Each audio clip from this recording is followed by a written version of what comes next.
Dead paper 2 9th standard இங்கிலீஷ்ல give Patel எழுதின on killing எ ட்ரீங்கிற போயம்ல இருந்தா எம்சிக்யூ இந்த வீடியோல நம்ம டிஸ்கஸ் பண்ண போறோம்.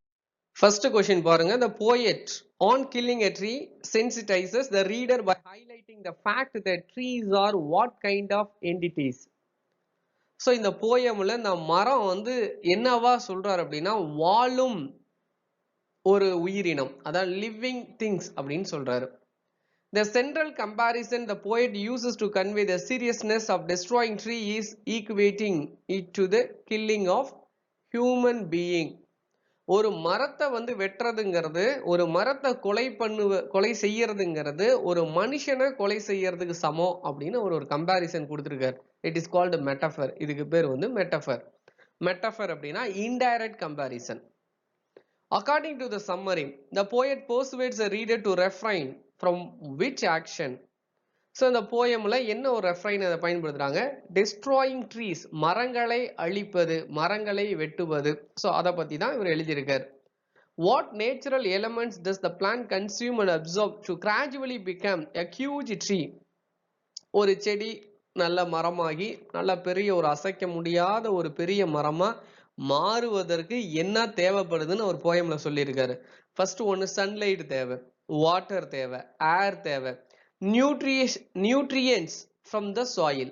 அந்த சாயில்ல இருந்து நியூட்ரிஷன்ஸ் எடுக்குது, அந்த மண்ணுல இருந்து சத்துக்களை எடுத்து, ஏர் எடுத்து, வாட்டர் எடுத்து, சன்லைட் எடுத்து தான் அந்த மரம் வந்து ஒரு ஹியூஜ் ட்ரீயா மாறுது, ஒரு பெரிய மரமா மாறுது. What does a tree develop as it grows? மரம் வளரும் போது எப்படி உருவாகுது? A strong trunk and numerous leaves. அந்த ட்ரங்க் எல்லாம் ரொம்ப ஸ்ட்ராங்கா மாறுது, பிரான்ச்சஸ் ரொம்ப, கிளைகள் ரொம்ப ஸ்ட்ராங்கா வருது, அதுல இருந்து நியூமரஸ் லீவ்ஸ், எண்ணற்ற இலைகள் அடர்த்தியா வருது. அப்படிதான் ஒரு மரம் வந்து இருக்கு அப்படிங்க. Merely cutting the trunk of a tree is insufficient to kill it because.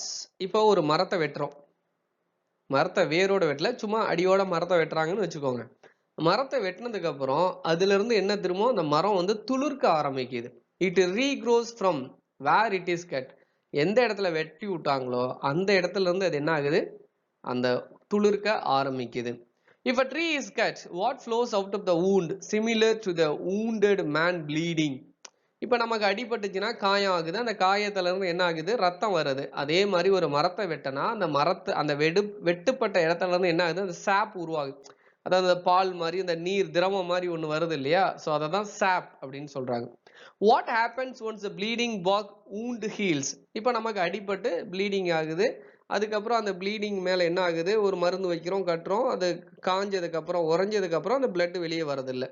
அதே மாதிரி மரத்தை வெட்டி விட்டதுக்கு அப்புறம் அந்த சாப் வருது, அந்த திரவம் மாதிரி வருது, அதுல இருந்து துளிர்த்த உடனே லீவ்ஸ் எல்லாம் வந்த உடனே அது நின்னு போயிருது. அதுதான் new branches, tiny leaves grow from there. அதுல இருந்து அதெல்லாம் வளர்ந்ததுக்கு அப்புறம் அந்த சாப் நின்னு போயிருது, அந்த wounded சரியாயிருது, ஹீல் சரியாயிருது, குணமாயிருது.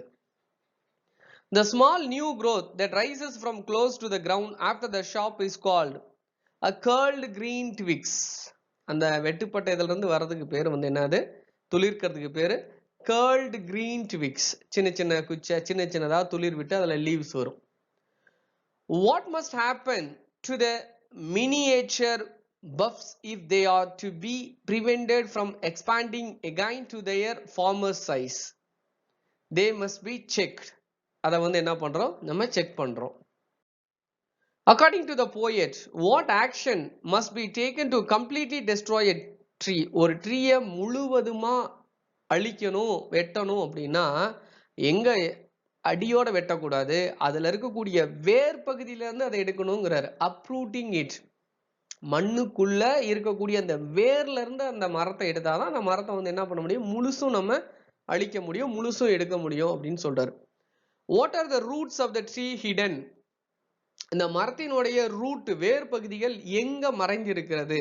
In a pit in the earth, பூமிக்கு அடியில் மறைந்திருக்கிறது.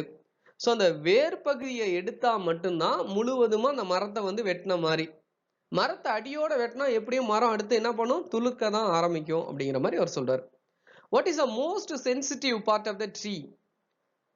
இந்த மரத்தினுடைய சென்சிட்டிவ் பார்ட்ங்கிறது என்னன்னா அந்த ரூட், வேர் பகுதி. What essential function to the roots perform related to the ground? They bind the tree to the earth. ஒரு குழியை தோண்டி ஒரு செடியை வைக்கிறோம், அந்த செடி வந்து வளர்ந்து மரமாகுது. ஸோ அந்த வளர வளர அந்த ரூட்டு, அந்த வேர் பகுதி இன்னும் பூமிக்குள்ள ஆழமா போய்கிட்டே தான் இருக்கும். ஸோ ஒரு மரத்தை முழுவதுமா வெட்டணும் அப்படின்னா அந்த வேரோட சேர்ந்து நம்ம எடுக்கணும் அப்படின்னு சொல்றாங்க. The roots are described as being damp due to what factor? The moisture they get from the soil. அந்த சாயில் மண் வளத்துல இருந்து அதுக்கு என்ன உண்டாகுது? மாய்ஸ்சர் உண்டாகுது. What is the color of the roots mentioned specifically in the text? போயம்ல அந்த ரூட்டுக்கு அவர் என்ன colour கொடுக்கிறாரு? ஒயிட் கலர் கொடுக்கிறார். ரூட்டுக்கு என்ன கலர் கொடுத்திருக்காரு? White. The roots are described as being hidden for years inside which location? The earth. பூமிக்குள்ள பல வருடங்களா அந்த வேர் பகுதிகள் மறைந்து வளர்ந்து காணப்படுகிறது. What action is required to kill a tree once the roots are identified as the sensitive part? Detaching them from the soil. அந்த மண்ணுல வேர் ஒட்டிட்டு இருக்கு இல்லையா, அந்த மண்ணுல இருந்து அந்த வேரை தனியா எடுத்தாதான் அந்த மரத்தை வந்து நம்ம முழுசா கொன்றது, வெட்டினதுக்கு சமம். The process of uprooting involves which actions listed in the poem? Rope, tied and pulled out. இந்த மாதிரி வேர்ட்ஸ் அவர் பயன்படுத்தியிருக்காரு. After the roots are pulled out, what part of a tree is exposed? The strength of the tree. So அந்த மரம் வந்து நல்ல huge ட்ரீயா இருக்கு, அசைக்க கூட முடியாது, அதுதான் strength of the tree. So அதை முழுசா அழிக்கணும் அப்படின்னா வேர் பகுதியிலிருந்து அதை எடுக்கணும். Next question. Once the roots are detached, what immediately begin to happen to the tree? It starts dying. அந்த சாயில் மண் வளத்துல இருந்து பூமிக்கு அடியில இருந்து வேற தனியா எடுத்துட்டோம் அப்படின்னா, மண்ணுல இருந்து பிரிச்சுட்டோம், வேற வந்து தனியா பிரிச்சு எடுத்துட்டோம்னா என்ன நடக்கும்? வாட ஆரம்பிக்கும், சாக ஆரம்பிக்கும், மரம் வந்து சாக ஆரம்பிக்கும். What are the two environmental factors cause the uprooted tree to wither or dry up? Heat and wind. So அதுல இருந்து தனியா வேர் பகுதி எடுத்துட்டோம்னா அந்த சன்லைட்ல அந்த ஹீட்ல அது என்ன ஆகும்? ட்ரை அப் ஆகும், சாகாயம், உதிர ஆரம்பிக்கும், இலைகள் லீவ்ஸ் எல்லாம் உதிர ஆரம்பிக்கும், அப்படியே மரம் வாடும். When the tree is dying after being uprooted, the trunk will become brown, twist, and what else? Harden. ரொம்ப ஹார்டா மாறும். ஒரு மனிதன் இறந்து விட்டான் அப்படின்னா கொஞ்ச நேரத்துல, ஒரு சில மணி நேரங்கள்ல பாடியை வந்து என்ன ஆயிரும்? விரைக்க ஆரம்பிச்சிடும். அந்த மாதிரி இந்த மரம் வந்து என்னது? ரொம்ப ஹார்டனா மாறுது. It become brown. இந்த முக்கியம், வெட்டினதுக்கு அப்புறம் அந்த மரம் என்ன கலர்ல மாறுது அப்படின்னு கேட்டா brown. The final stage described in the poem indicating the tree's complete death involves which sequence? Browning, hardening, twisting, withering. The final destructive process is referred to the poem as the matter of scorching and choking. The poem on killing a tree is written in which specific style? Free verse. அவரு free versa தான் எழுதியிருக்காரு. வேர்ஸ்னா poem. Poem வந்து ஒரு ரிதமிக்கா ரைமிங்கா ஒரு ஃப்ரீயா எழுதியிருக்காரு. What structural element is explicitly stated to be absent in the poem? இந்த போயம்ல என்ன வந்து absent ஆயிருக்குன்னா ரைம் ரிதம்லாம் இல்லை, ஒரு ஃப்ரீ வேர்ஸா எழுதியிருக்காரு. The literary device used when one sentence continues into two or more lines is called enjambment. அதாவது ஒரு sentence வந்து ஒரு கண்டினியூட்டி, ஒரு ஃபுல் ஸ்டாப் இல்லாம ஒரு கமா போட்டு அது கண்டினியூவா 2 or more lines வர மாதிரி இருந்தா அதுக்கு பேர் வந்து enjambment. Which literary device involves as indirect comparison? Metaphor தான் வந்து indirect comparison. ஒரு மரத்தை வெட்டுறதுங்கிறது எதோட கம்பேர் பண்ணியிருக்காருன்னா ஒரு மனுஷனை கொல்றதுக்கு சமம் அப்படின்னு அவர் கம்பேர் பண்ணியிருக்காரு. ஸோ அதுக்கு பேர் வந்து metaphor. The metaphor bleeding bark compares the sap coming out of the tree. ஒரு மரத்தை வெட்டினதுக்கு அப்புறம் அதுல இருந்து மனுஷன் காயப்பட்டா இல்ல மனுஷனை வெட்டினா எப்படி ரத்தம் வெளியே வருமோ அந்த மாதிரி மரத்தை வெட்டினா அதுல இருந்து அந்த சாப், அந்த ஒரு பசை மாதிரி நீர் திரவம் மாதிரி வெளியே வருது. அததான் வந்து ப்ளீடிங் bark அப்படின்னு சொல்றாரு. ஸோ அதை எதோட சொல்றாரு அப்படின்னா bleeding from wound in a human body. மனித உடம்பில் இருந்து ரத்தம் கசிவது போல் அந்த சாப் வந்து இந்த மரத்துல இருந்து வெளியில வருது. அததான் ப்ளீடிங் bark அப்படின்னு சொல்றாரு. சோ இததான் மெட்டஃபர் அப்படின்னு சொல்றோம். What is the meaning of the word chaff? இந்த chaff அப்படின்னா என்ன மீனிங் இந்த போயம்ல கொடுத்திருக்காருன்னா sudden rough blow. What description is provided for the term anchoring earth? இந்த anchoring earth அப்படிங்கிற வேர்டுக்கு என்ன மீனிங் கொடுத்திருக்காரு? Trees are held securely with the help of the roots in the earth.